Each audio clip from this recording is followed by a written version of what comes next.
વિદ્યાર્થી મિત્રો, મારી ચેનલ મેથ્સ વિથ નવીન પટેલમાં આપ સૌનું સ્વાગત છે. આજે આપણે ચેપ્ટર નંબર 1 ગણમાં થોડી થિયરીનો અભ્યાસ કરીશું. કેટલાક અલગ અલગ પ્રકારના ગણો, જેમ કે ખાલી ગણ, શાંત ગણ, અનંત ગણ અને સમાન ગણ. તો સૌથી પહેલા આપણે ખાલી ગણ વિશે વાત કરીએ તો કે જે ગણ એક પણ સભ્ય અથવા ઘટક ન ધરાવતો હોય તેવા ગણને ખાલી ગણ અથવા રિક્ત ગણ કહે છે.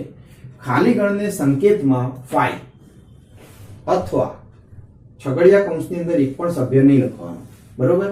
તો એ રીતે પણ આપણે ખાલી ગણને દર્શાવી શકીએ. ભૂલથી પણ કોઈ વિદ્યાર્થીએ છગડીયા કૌંસની અંદર ફાઈ દર્શાવવો નહીં. જો તમે આ રીતે દર્શાવશો તો આ એકાકી ગણ ગણાય, ખાલી ગણ ગણાય નહીં. તમારે ખાલી ગણ દર્શાવવા માટે કા એકલો ફાઈ દર્શાવો અથવા એકલો ખાલી છગડીયો કૌંસ દર્શાવવાનો થશે. જો તમે છગડીયા કૌંસની અંદર ફાઈ દર્શાવશો તો આ એકાકી ગણ કહેવાય. એકાકી ગણ એટલે કે એક સભ્ય ધરાવતો ગણ, બરોબર? એટલે આપણે ખાલી ગણ દર્શાવવા માટે ખાસ ચોકસાઈ રાખવી.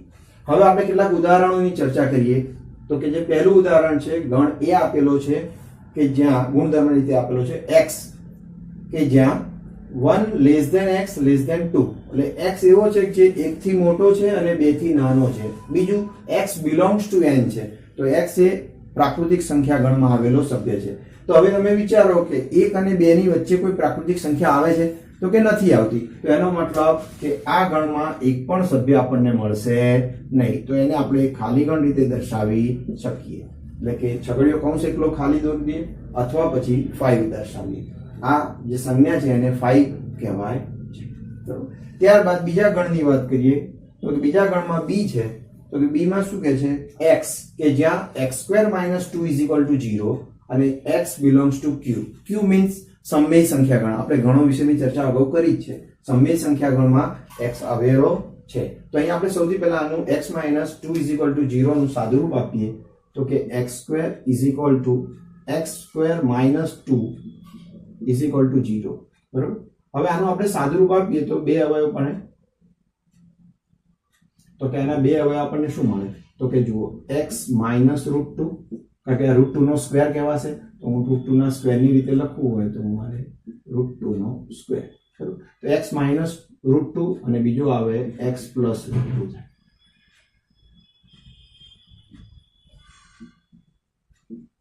= 0. બરોબર? તો આની અંદર આપણે સાદુરૂપ આપીએ તો આપણને શું કઈ કિંમતો મળે? તો કે જુઓ, x - √2 છે બરાબર, હું 0 લઈશ તો મને x = √2 મળશે અને બીજાની અંદર મને મળશે x = -√2. ઓકે? તો આ બે આપણને કિંમતો મળે છે. પણ આ બંને કિંમતો q માં આવેલી નથી, કારણ કે આ બંને કિંમતો અસમમેય સંખ્યા ગણમાં આવેલી છે, જેને આપણે i અથવા t વડે દર્શાવીએ છીએ. તો આ બંને સભ્યો q માં નથી, તો એનો મતલબ કે એ x તરીકે હોઈ શકે નહીં. બરોબર? તો આપણને ગણ તરીકે ખાલી ગણ મળે છે.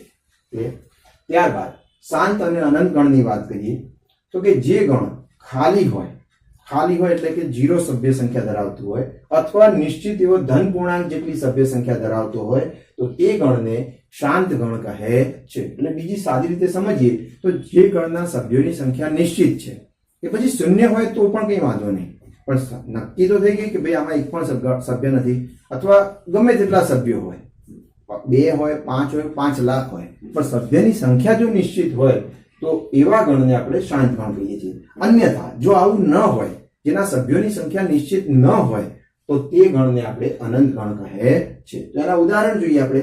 તો ઉદાહરણમાં જોઈએ તો કે w = x, કે જ્યાં x એ અઠવાડિયાના વારનો ગણ છે. તો અઠવાડિયાના કયા કયા વાર થાય? તો કે એની વાત કરીએ તો કે અઠવાડિયાના વારની વાત કરીએ તો પહેલા સોમવાર, મંગળવાર, બુધ, ગુરુ, શુક્ર, શનિ. બરોબર? તો આ આપણને અલગ અલગ, અને રવિવાર. ટોટલ આપણા 7 વાર.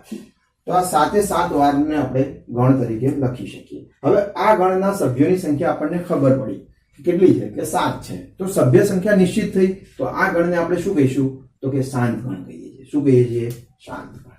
આને આપણે શાંત ગણ કહીએ છીએ. ત્યારબાદ જોઈએ તો કે g બરાબર આપણને કહ્યું છે કે x કે જ્યાં x એ રેખા પરનું બિંદુ છે. હવે રેખા ઉપર આવેલા બિંદુઓ અનંત હોય છે, રેખા અનંત અંતર સુધી વિસ્તરેલી હોય છે, તો એના બિંદુઓની સંખ્યા પણ અનંત હોય એટલે કે અનિશ્ચિત હોય. તો આવા ગણને આપણે અનંત ગણ તરીકે ઓળખીશું, કારણ કે બિંદુઓની સંખ્યા આની અંદર નિશ્ચિત હોતી નથી. બરોબર, તો આ અનંત ગણ છે. ત્યારબાદ આપણે સમાન ગણની વ્યાખ્યાની વાત કરીએ તો કે જો બે ગણ a અને b ને યથાર્થ રીતે એકના એક જ ઘટકો હોય, એટલે કે બંને ગણની અંદર એકના એક જ સેમ ઘટકો હોય અને સભ્ય સંખ્યા પણ સેમ હોય, તો a અને b ને સમાન ગણો કહે છે. અહીં સમાન ગણોને a b વડે દર્શાવાય છે. હવે જો સમાન ન હોય, નહીતર સમાન ન હોય તેવા ગણોને અસમાન ગણો કહે છે, જેને આપણે દર્શાવવા માટે a b વડે દર્શાવાય છે. હવે અહીંયા આપણને ઉદાહરણ આપેલા છે, તો કે પહેલું ઉદાહરણ જોઈએ આપણે. તો એમાં e આપ્યા છે આપણને ઘટકો 1 2 3 4 અને f ઘટકો આપ્યા છે. f જે ગણ છે એના ઘટકો છે 3 1 4 2. તો આની અંદર આપણે જોઈએ તો કે જુઓ e ના ઘટકોને આપણે મેચ કરીએ f ના. પહેલા તો બંનેના સભ્ય સંખ્યાની વાત કરીએ તો બંનેના સભ્યની સંખ્યા આમાં 4 છે, આમાં પણ 4 છે. ત્યારબાદ આપણે સભ્યોને પછી ચેક કરીએ તો આ 1 છે, હા છે, 2 છે, 3 છે, 4 છે. બસ, તો ઘટકો એકના એક જ છે, ફક્ત એમનો ક્રમ આડોઅવળો છે. હવે આપણે યાદીની રીતમાં ભણ્યા છીએ કે ગણના સભ્યોને તમે ગમે તે ક્રમમાં લખો તો એ ગણ બદલાતો નથી. બરોબર, તો અહીંયા આપણને e અને f ના ઘટકોની સંખ્યા સમાન હોવાથી અહીં ગણ e અને f એ બંને ઇક્વલ કહેવાય, એટલે કે સમાન ગણ કહેવાય છે.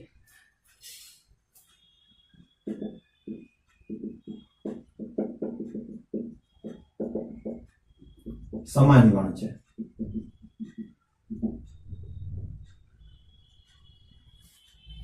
ત્યારબાદ આપણે જોઈએ બીજું ઉદાહરણમાં g એક ગણ આપેલો છે. તો g માં શું કહે છે કે x કે જ્યાં x એ 6 કરતા નાની અવિભાજ્ય સંખ્યાઓનો ગણ છે. તો એ ગણને આપણે યાદીની રીતે પહેલા લખીએ.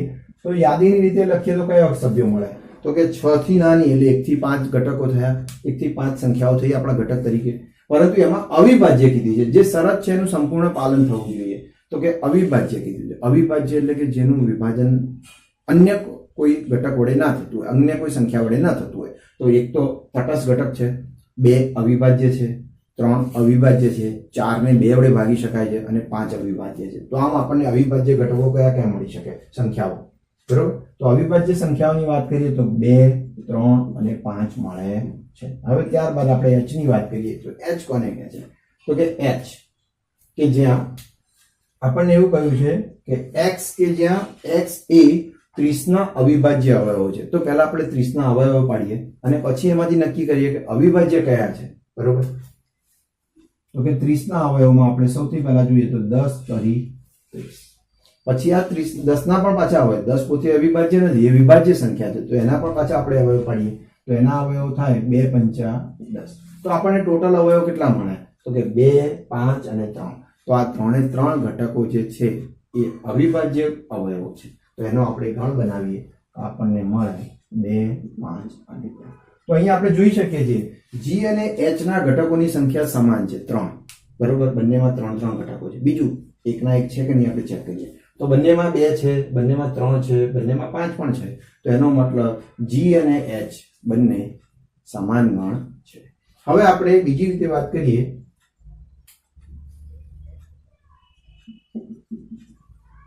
તો અહીંયા સમાન ગણ છે. બરોબર, g અને h. હવે આપણે બીજી રીતે વાત કરીએ તો આપણે અગાઉ ભણીશું આપણે આગળ સબસેટ. તો એ સબસેટની અંદર સબસેટ એટલે ઉપગણ. તો કે g જો h નો ઉપગણ હોય અને h એ જો g નો ઉપગણ હોય તો એવા સંજોગોમાં g અને h બંને સમાન ગણ કહેવાય છે. આ સમાન ગણની વ્યાખ્યા આપણે ઉપગણની પરિભાષામાં ઉપગણનો ટોપિક જ્યારે આવશે ત્યારે પણ સમજીશું. બરોબર, ઓકે. અહીંયા આપણો આ થિયરી પૂરી થાય. સ્વાધ્યાય 1.2 માં દાખલા નંબર 1 માં નીચેનામાંથી કયા ગણ ખાલી ગણના ઉદાહરણ છે તે આપણે નક્કી કરવાનું છે. તેમાં પહેલો ક્વેશ્ચન છે, 2 વડે વિભાજ્ય હોય તેવી અયુગ્મ પ્રાકૃતિક સંખ્યાઓનો ગણ. તો સૌથી પહેલા આપણે વાત કરીએ અયુગ્મ પ્રાકૃતિક સંખ્યાઓ કઈ થાય, તો કે 1, 3, 5, 7 અપ ટુ ઇન્ફિનિટી. બરોબર, આ બધી જ સંખ્યાઓ અયુગ્મ છે.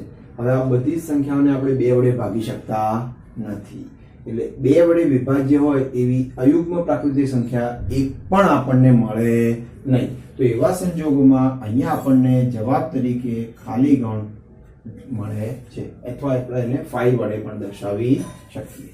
બરોબર, ત્યારબાદ છે બીજો ઘટક, બીજા ક્વેશ્ચનની અંદર કે યુગ્મ અવિભાજ્ય પ્રાકૃતિક સંખ્યાઓનો ગણ. હવે પ્રાકૃતિક સંખ્યાઓ એટલે કઈ, તો કે બિલોંગ્સ ટુ n હોય એ બધી, એટલે કે 1, 2, 3, 4, 5, 6 અપ ટુ અનંત સુધી. તો હવે આની અંદર યુગ્મ હોય એવી અવિભાજ્ય પ્રાકૃતિક સંખ્યા શોધવાની છે. તો અવિભાજ્ય સંખ્યાઓ પાછી કઈ, તો કે 2, 3, 5, 7 એ બધી અનંત સુધી આગળ વિસ્તરેલી છે. તો એમાં યુગ્મ છે, હા છે ને, 2 પોતે યુગ્મ છે, એટલે અહીંયા આપણને એક જ ઘટક મળે છે જે 2 છે. બરોબર, તો 2 એ યુગ્મ છે, અવિભાજ્ય છે અને પ્રાકૃતિક સંખ્યા પણ છે. ત્યારબાદ આપણને ત્રીજાની અંદર ગણ એ આપેલો છે. તો ગણ એ માટે શું કહે છે, તો કે x, કે જ્યાં x એ પ્રાકૃતિક સંખ્યા તો છે જ, બીજું એની શરત છે કે x એ 5 કરતા નાની છે, અને બીજું અને કીધું છે. અને એટલે એની સાથે છેદગણની પ્રક્રિયા કહેવાય. બરોબર, એટલે કે એની બંને ઘટનાઓ સાથે ઘટવી જોઈએ. તો x એ 5 કરતા નાની પણ છે અને x એ 7 કરતા મોટી પણ છે. તો એવી કોઈ સંખ્યા મળે ખરી? તો આપણે ધારો કે સંખ્યા રેખા ઉપર આપણે જોઈએ તો કે જો આપણે આ સંખ્યા રેખા છે, એની અંદર હું જોવા 0 છે, પછી 1, 2, 3, 4, 5, 6 અને 7 છે. તો અહીંયા આપણને એવું કહે છે કે x છે એ 5 કરતા નાની છે. તો આ 5 થયા, એના કરતા નાની છે એટલે એ પોતે તો નથી જ પાછળ. બરોબર, તો આનાથી નાની એટલે આ બાજુની સંખ્યાઓ થાય. એવી જ રીતે આપણને 7 કરતા મોટી કીધી, તો 7 કરતા આ બાજુ મોટી છે, અને બંને વચ્ચે અને છે, અથવા હોત તો આપણે ઓપ્શન્સમાં બંને લઈ શકીએ, પરંતુ અહીંયા અને કીધું છે એટલે બંનેમાં હોવા જોઈએ. આપણે જે ઘટક નક્કી કરીએ કે જે 5 કરતા નાનો છે એ 7 કરતા મોટો પણ હોવો જોઈએ, જે શક્ય જ નથી. કારણ કે જે સંખ્યાઓ 5 કરતા નાની છે એ ક્યારેય 7 કરતા મોટી હોઈ શકે નહીં, અને એવી જ રીતે જે સંખ્યાઓ 7 કરતા મોટી છે એવી ક્યારેય 5 કરતા નાની હોઈ શકે નહીં. તો આવા ગણની અંદર કોઈ પણ ઘટક મળતો નથી, જેથી આપણે એને 5 અથવા ખાલી ગણ વડે દર્શાવી શકીએ છીએ. એટલે કે 5 પણ પોતે ખાલી ગણ જ છે, પણ છગડીયા કૌંસમાં તમે ખાલી રાખીને પણ દર્શાવી શકો છો. બરોબર, ત્યારબાદ આપણે ગણ બી, ચોથા ક્વેશ્ચનની અંદર વાત કરીએ ગણ બી ની.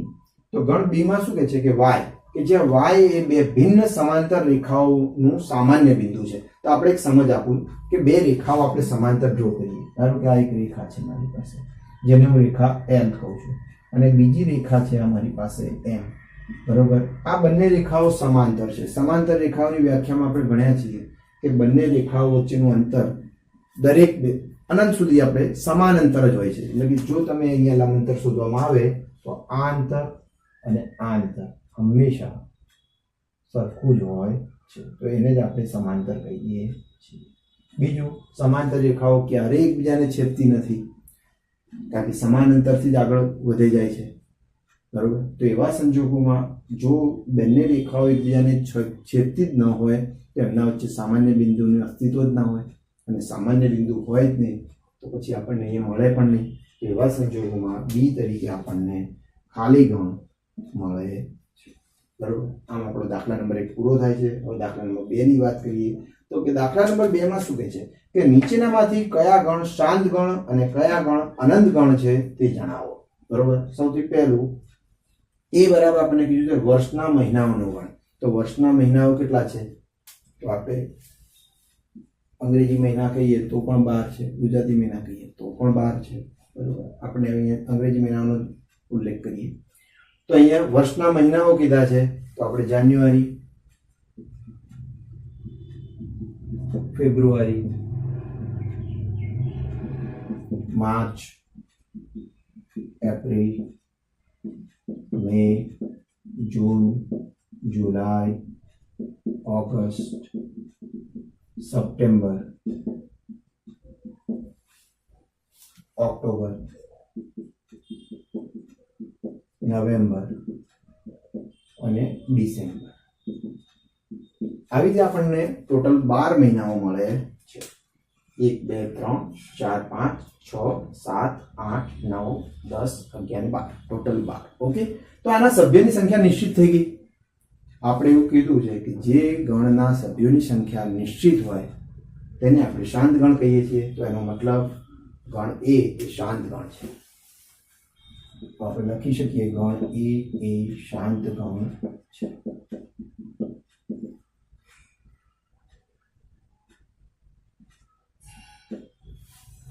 ત્યારબાદ બીજા ક્વેશ્ચનમાં જોઈએ આપણે. તો બીજા ક્વેશ્ચનમાં શું કહે છે? બીજા ક્વેશ્ચનમાં બી છે. તો બી માં શું કહે છે? તો કે બી બરાબર આપણને આપ્યા છે 1 2 3 અપ ટુ ઇન્ફિનિટી, અનંત સુધી વિસ્તરેલી છે. તો અહીંયા તો આપણે જોઈ શકીએ છીએ કે ગણ આખો અનંત સુધી વિસ્તરેલો છે. તો આ ગણના સભ્યોની સંખ્યા નિશ્ચિત હોય નહીં, એ અનિશ્ચિત હોય. કારણ કે કોઈ એમ કે હું 5 લાખ સુધી આ વિસ્તરેલો છે, ના, એનાથી પણ આગળ હોઈ શકે. બરાબર, 7 લાખ હોઈ શકે, 5 કરોડ હોઈ શકે, 5 અબજ હોઈ શકે. કોઈ ફિક્સ અંત એનો છે નહીં, એટલે જ આપણે એને અનંત કહીએ છીએ. માટે આ ગણ અનંત ગણ છે. એટલે કે ગણ બી એ અનંત ગણ છે.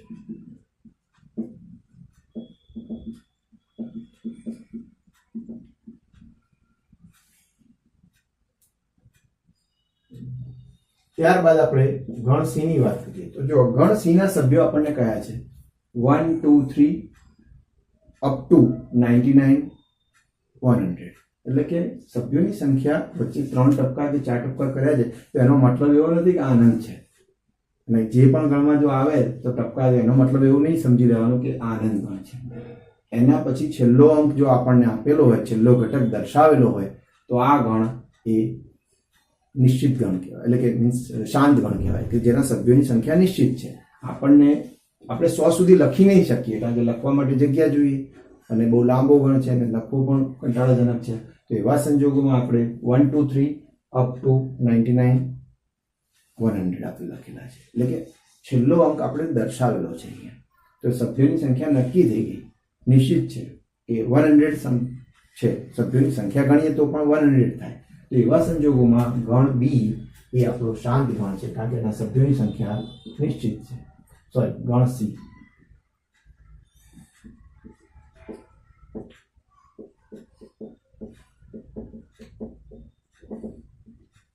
ત્યારબાદ આપણે ડી ગણની વાત કરીએ. ડી માં શું કહે છે? 100 કરતા મોટા ધન પૂર્ણાંકોનો ગણ. તો આને આપણે દર્શાવીએ તો કેવી રીતે દર્શાવી શકાય?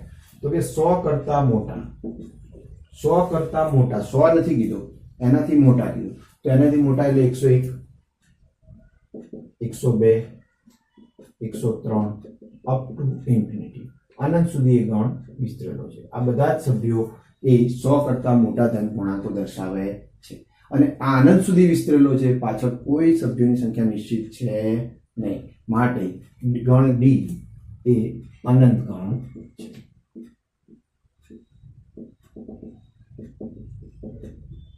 હવે જોઈએ આપણે ગણ ઈ ની વાત કરીએ. તો ઈ માં શું કહે છે? 99 કરતા નાની અવિભાજ્ય સંખ્યાઓનો ગણ. તો આમાં આપણે અવિભાજ્ય સંખ્યાઓનો ગણ શોધવો પડે, અને આપણે શોધીએ તે આપણને સભ્યો મળવાના જ છે, અને એ સભ્યોની સંખ્યા પણ નિશ્ચિત જ હશે. આપણે શોધીએ. ચાલો, 1 પોતે તટસ્થ, 2 અવિભાજ્ય, 3 અવિભાજ્ય, 5 અવિભાજ્ય, 7 અવિભાજ્ય, 11 અવિભાજ્ય, પછી 13 અવિભાજ્ય, 17 અવિભાજ્ય થશે, પછી 19 પણ અવિભાજ્ય થશે, પછી 20 નથી, 21 પણ ભાગી શકાય, 22 23 અવિભાજ્ય, 24 25 26 ભાગી શકાય, એટલે કે 27 માં ભાગી શકાય, 28 માં ભાગી શકાય, 29. ત્યારબાદ 30 ભાગી શકાય છે, 31 અવિભાજ્ય છે, 32 33 34 35 36 ભાગી શકાય, 37 અવિભાજ્ય છે. ત્યારબાદ 38 ભાગી શકાય. બધી બેકી સંખ્યાઓ બધી જ ભાગી શકાય. બરોબર, એકીમાં જોવાનું, એ ચેક કરવાનું. 39 માં ભાગી શકાય, 40 માં ભાગી શકાય, 41 અવિભાજ્ય, 43 અવિભાજ્ય 47 અવિભાજ્ય થશે. ત્યારબાદ જોઈએ તો કે છે 48 49 ભાગી શકાય, 50 51 ભાગી શકાય, 52 53 54 ભાગી શકાય, 55 56 ભાગી શકાય, 57 પણ ભાગી શકાય, 58 પણ ભાગી શકાય, 59. ત્યારબાદ 60 ભાગી શકાય, 61 ન ભાગી શકાય એટલે કે અવિભાજ્ય છે, બરોબર. ત્યારબાદ 62 63 63 પણ ભાગી શકાય 3 વડે, બરોબર. તો 64 65 66 67 અવિભાજ્ય થાય. 68 ભાગી શકાય, 69 પણ ભાગી શકાય, 70 71 અવિભાજ્ય થાય, 73 પણ અવિભાજ્ય થાય. પછી 74 ભાગી શકાય, 75 ભાગી શકાય, 76 ભાગી શકાય, 77 પણ ભાગી શકાય, 78 પણ ભાગી શકાય, 79. ત્યારબાદ 80 ભાગી શકાય, 81 81 થાય તો 82 83 નહીં ભાગી શકાય, 84 ભાગી શકાય, 85 86 87 ભાગી શકાય, 88 89 નહીં ભાગી શકાય. ત્યારબાદ 90 91 પણ ભાગી શકાય, 92 ભાગી શકાય, 93 પણ ભાગી શકાય, 94 ભાગી શકાશે, 95 પણ ભાગી શકાય, 96 પણ ભાગી શકાય, 97 નહીં ભાગી શકાય. આટલી સંખ્યાઓ આપણને એવી મળે છે કે જે પોતે અવિભાજ્ય છે. હવે આને આપણે એકવાર ગણી લઈએ તો આપણને અંદાજ આવે કે કેટલી છે. 1 2 3 4 5 6 7 8 9 10 11 12 13 14 15 16 17 18 19 20 21 22 23 24 25. તો આમ 25 સંખ્યાઓ આપણને મળે છે. એટલે એનો મતલબ નક્કી થઈ ગયો કે જે અવિભાજ્ય સંખ્યાઓ છે એ કુલ 25 છે, એટલે એ શાંત ગણ કહેવાય, કારણ કે એના સભ્યોની સંખ્યા નિશ્ચિત છે. તો અહીંયા આપણે ગણ ઈ છે એ શાંત ગણ છે.